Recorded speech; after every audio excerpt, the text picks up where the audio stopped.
pagpagod na yung isang kamay mo, gamitin mo rin yung isa para makapagpahinga naman yung isa.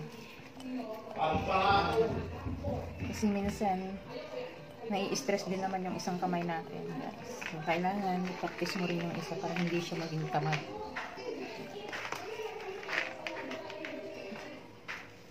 So, ayan, ganito kasi guys yan. Maaalis yung kanyang, hindi yan maaalis yung vitamin niya kasi mineral water yung aking ginamit.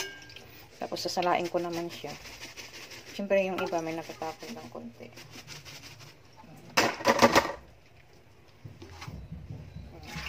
Tapos ibalik ko ulit yung sabaw doon sa kon para sumaibabaw yung kanyang mga balat.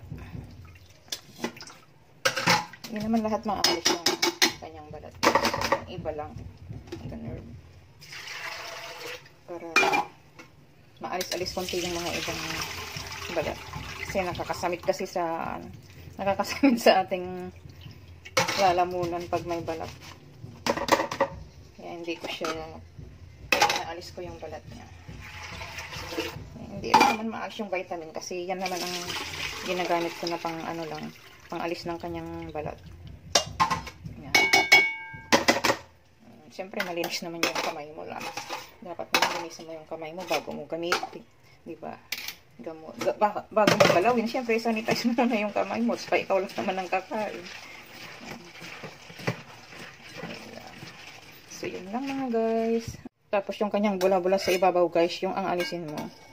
Alisin natin kasi yan minsan pagka nakakalimutan mong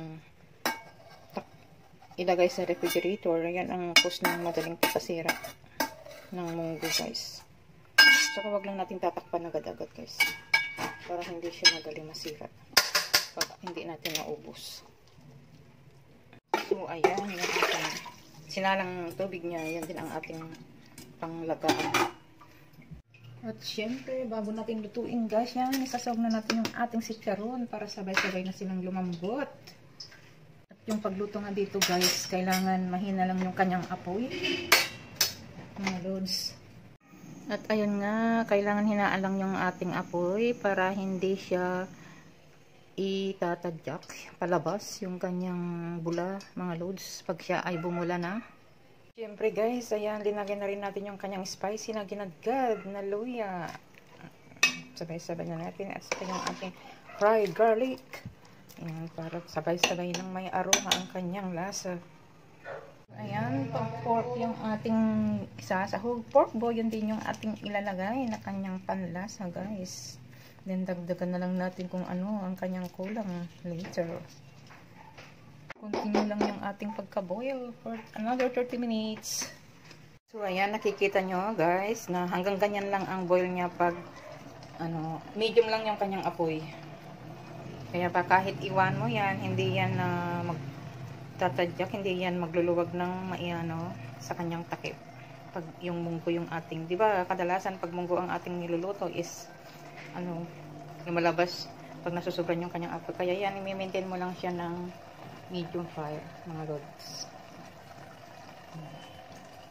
So, ayun na nga guys, bago ko siya lalagyan ng kanyang sahog na dahon-dahon, tinitimplahan ko muna, ayun, nag-alarm na yung ating alarm para sa kanyang pagkaluto.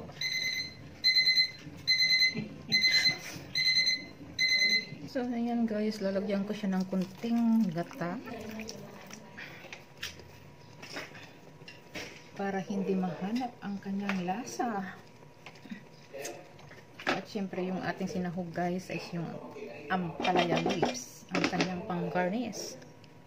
Dahil galing sa freezer yung ating pang-garnish, so ayan, hinaan lang yung ating apoy hanggang sa kanya ay malusaw.